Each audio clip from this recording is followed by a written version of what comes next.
podigli ste peticije, odnosno pokrenuli ste peticije ovih dana i to vam za sad vraća kao bumerang. Pa, znate što, ja osobno mislim da smo mi otvorili jednu jako bitnu temu za društvo u cjelini. To je pitanje javne televizije, pitanje programa koji nam svakodnevno ulazi u naše dnevne boravke, spavače sobe, dječje sobe i tako dalje.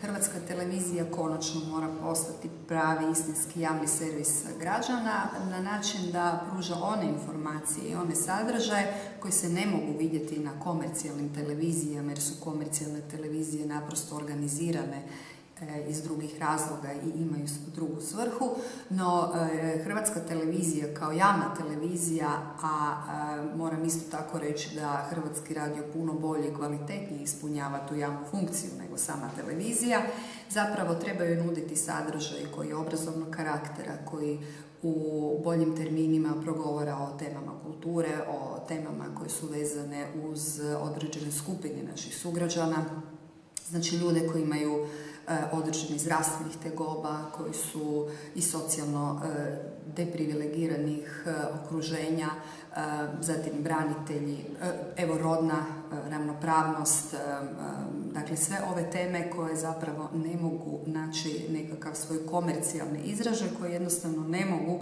biti zanimljive za komercijalne televizije. Tome služi javna televizija. Javna televizija je počela desetkovati svoje centre koji su regionalni, koji su lokalni. Mi dapače smatramo da lokalni, regionalni centri trebaju jačati, da ti novinari koji rade u tim centrima trebaju doista živjeti sa svojim sugrađanima u lokalnim zajednicama, u općinama, gradovima i županijama, da trebaju biti kroničari života u tim lokalnim sredinama. Nasuprot tome pokazalo se da zapravo javna televizija iz godine u godinu zapošljava sve veći broj ljudi. Nisam sigurna jesu li to novinari, jesu li to profesionalci svoje struke ili je to zapravo povećanje administracije, i to je jedna informacija koja bi bila zgodna za vidjeti.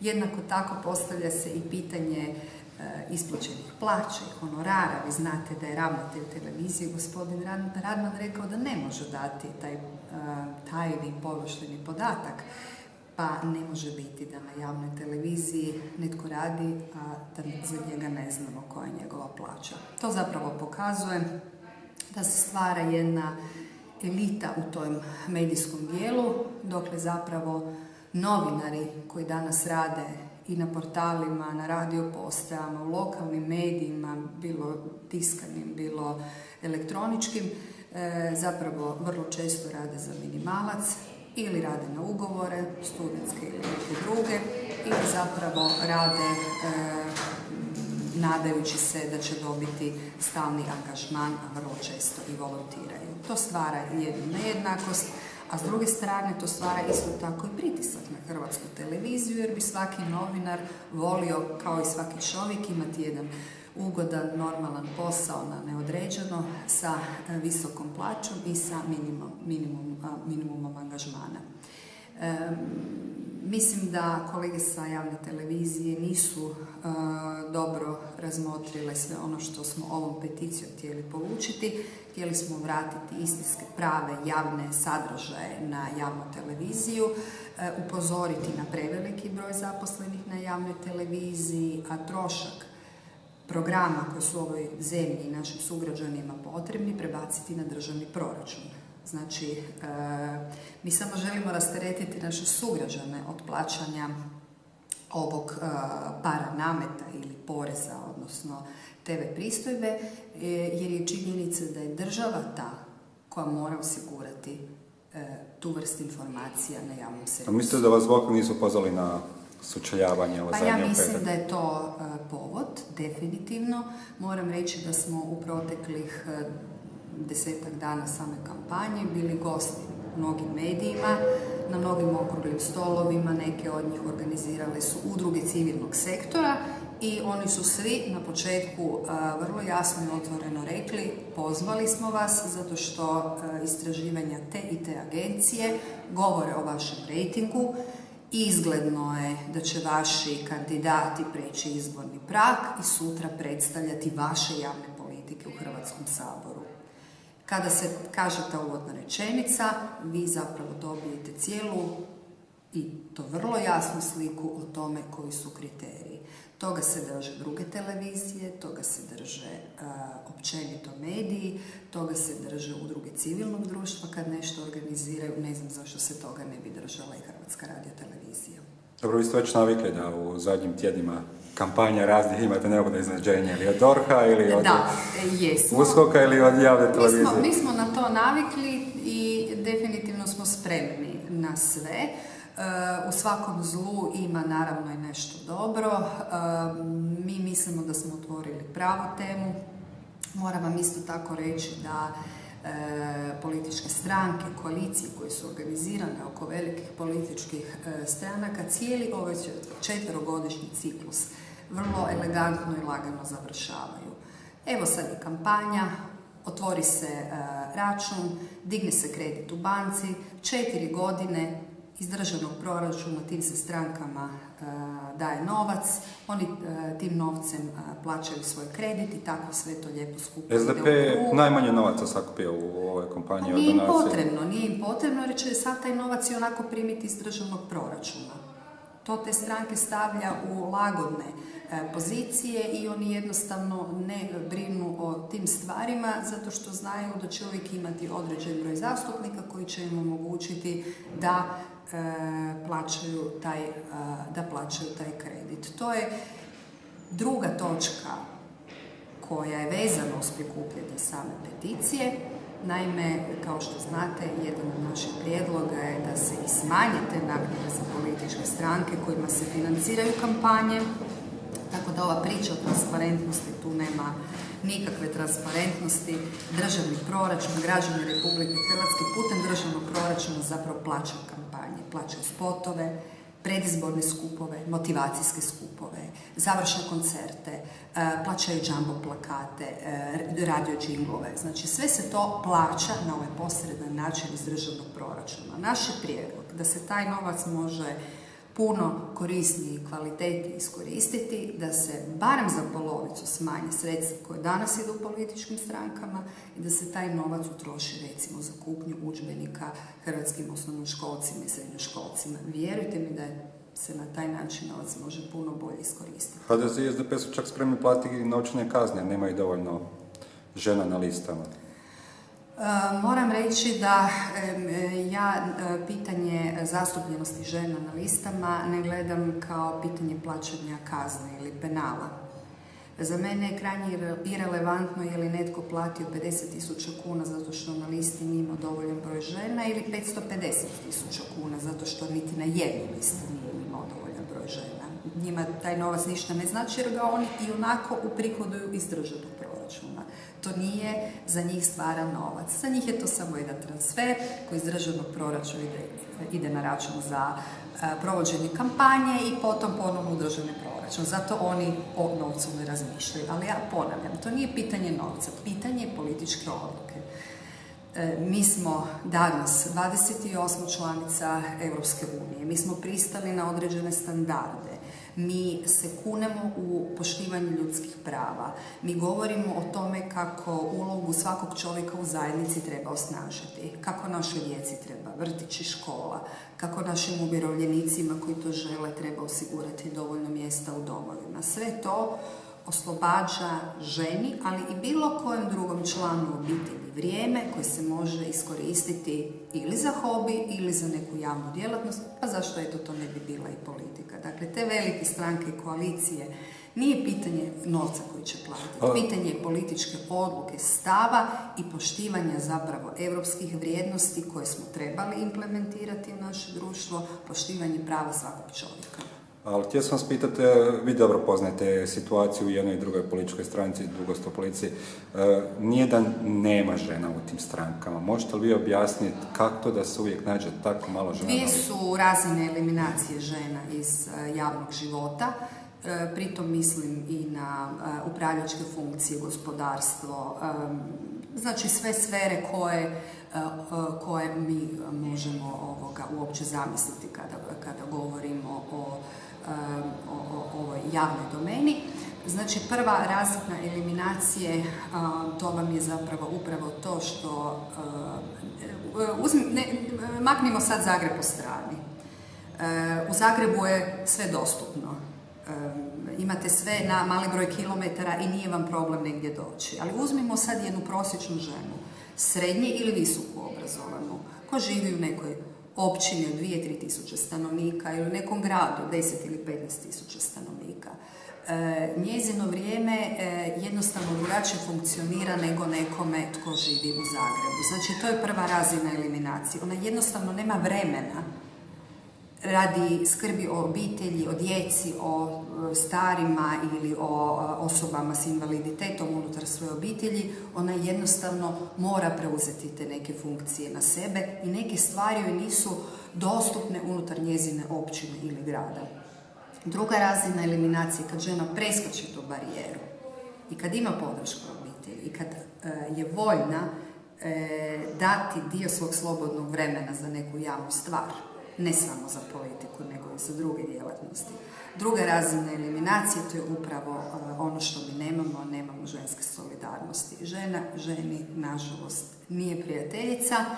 Uvijek se smatramo konkurencijom, smatramo da netko zauzima naše mjesto i da ga zbog toga treba eliminirati. Zato moramo raditi na podizanju svijesti i shvatiti da zapravo samo zajedno možemo nešto napraviti. Da sam danas sazvala konferenciju samo ja i govorila o ženama na listi koaliciji Rade solidarnosti, to ne bi bilo vjerodostojno. Mislim da muškarcima ima više solidarnosti među muškarcima. Gledajte, to što je nas danas bilo 30 je posve drugačija slika. Među muškarcima ne bih rekla da su više solidarni između sebe, ali se oko ovih stvari kadroviranja i pozicioniranja puno brže i jednostavnije dogovore. Te vještine trebamo naučiti i mi žene. Koliko procjenjujete da možete osvojiti mandata na ovim izborima? Pa gledajte, osobno nisam neki prognostičar, nisam se nikada time bavila.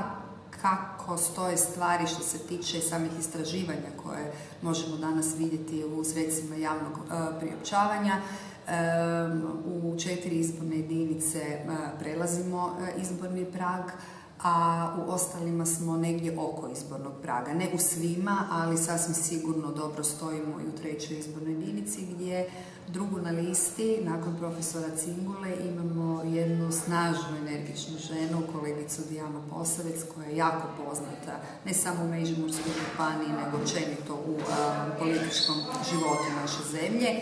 I ja joj na ovom putu solidarno ženski želim puno sreće. Također u 8. izbornoj jedinici dosta dobro stojimo. Kolega Kajin je vehementno, kako on to može, britko i bez kompromisa animirao jedan veliki dio biračke populacije, tako da i njemu želim puno uspjeha. Računamo i na glasove u dijaspori, računamo na našeg kandidata u 12. izbornoj jedinici, gospodina Zahirovića, koji predstavlja romsku i 12 drugih nacionalnih manjina. Znači, imamo izgleda, tu smo negdje oko te granice, možda zato 4 zagrebačke? 4, nisam spomenula, znači na samom početku, ali upravo zato možda i HTV smatra da bi naša prezentnost u medijima motivirala još ponekog glasača, pa nas treba držati na samoj granici. I mislite da će im uspjeti? Ne, mislim da im neće uspjeti. Mislim da je gospodin Milan Bandić prvi puta sada na ovim izborima parlamentarnim 2015. godine uspio napraviti 2 važne stvari. Prva je ta da se nametnuo za nacionalnog političara, jer koliko god je bio popularan u gradu Zagrebu i glatko dobivao ovdje izbore, toliko su ga i percipirali kao lokalnog političara, bez obzira što se radi o trećini Hrvatske, odnosno gradu Zagrebu. I nije na toj nacionalnoj razini mogao napraviti tu razliku i osvojiti glasove u smislu da ga se tretira kao nacionalnog političara koji nosi nacionalnu kampanju i nacionalne politike. A druga, isto tako jako važna stvar, organizirajući stranku i otvarajući se za ovako široku koaliciju, mi smo zapravo poručili da imamo tim ljudi. Prilikom predstavljanja našeg programa, gospodin Bandić je također predstavio hrvatskoj javnosti i Vladu u sjeni. Znači imamo programe, imamo ljude koji su spremni realizirati taj program i zadali smo si isto tako kroz naš izborni program i rokove u kojima bismo nešto trebali odraditi. Znači ovo sada po prvi puta nije solo priča Milana Bandića, nego je okupio ljude i rekao je, ako ja sutra neću sjediti u Hrvatskom saboru, ovo su ljudi koji će biti ovdje, koji će zastupati vaš interes u skladu sa našim javnim politikama. Potpredsjednica ste Gradske skupštine. Mislite li da se možda mogu rezultati parlamentarnih izbora odraziti i na političku situaciju u Zagrebu? Sasvim sigurno će se odraziti na političku situaciju u Zagrebu. Mi smo u proteklih 3 mjeseca zapravo doživjeli bojkot sa svih strana. Niti jedna bitna odluka, kao što je rebalans proračuna ili neke druge stvari, nisu mogle dobiti potrebnu većinu jer se stranke i njihovi koalicijski partneri, ove dvije velike grupacije, bore za svoju populaciju, za svoje biračko tijelo i nisu željeli da se podržavanje određenih projekata smatra približavanje Milanu Bandiću i njegovoj političkoj opciji. No kad 8. studenog ostavimo izbornu noć iza sebe, ja vjerujem da ćemo biti u mogućnosti sjesti za isti stol i bez nekih opterećenja, je li netko lijevo ili desno, konačno razgovarati o programima u gradu Zagrebu. Znači ne vjerujete u privremene izbore u gradu? Ne vjerujemo u privremene izbore. Oštra retorika je nešto što je specifično za predizborno vrijeme, no evo, dugo sam u tom poslu, naslušala sam se svega i svačega, naslušala sam se raspuštanja, naslušala sam se peticija, naslušala sam se, referenduma o onome ili onome, no nažalost to su zapravo prazni pucnji koji pokazuju da se radi o ljudima koji isto tako se bore za medijski prostor, ali nisu u poziciji da to rade sa svojim programima, nego to rade na ovaj način da opstruiraju programe koji su u gradu Zagrebu prepoznati, koje građani poštuju i koji doista podižu standard naših sugrađana. Recite mi još za kraj zašto bi netko zaokružio vašu listu na ovim izborima? Vrlo jednostavno. Iza nas su stvarno rezultati. Kad god iz drugih gradova u Republici Hrvatskoj ili nekih drugih europskih gradova primimo delegaciju i kada im pokažemo naše rezultate, reakcije su stvarno odlične.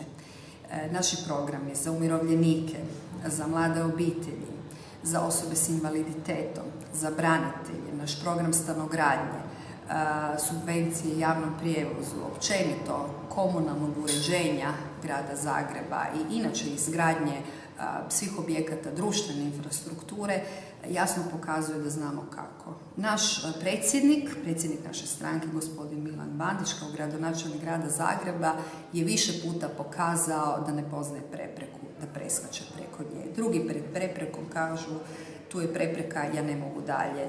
Njemu je to izazov je to svima nama koji smo uz njega i mislim da je upravo onako kako se radi u gradu Zagrebu proteklih 16 godina najbolji poziv našim sugrađanima da se pridruže i u svih 11 izbornih jedinica, pa i u 12.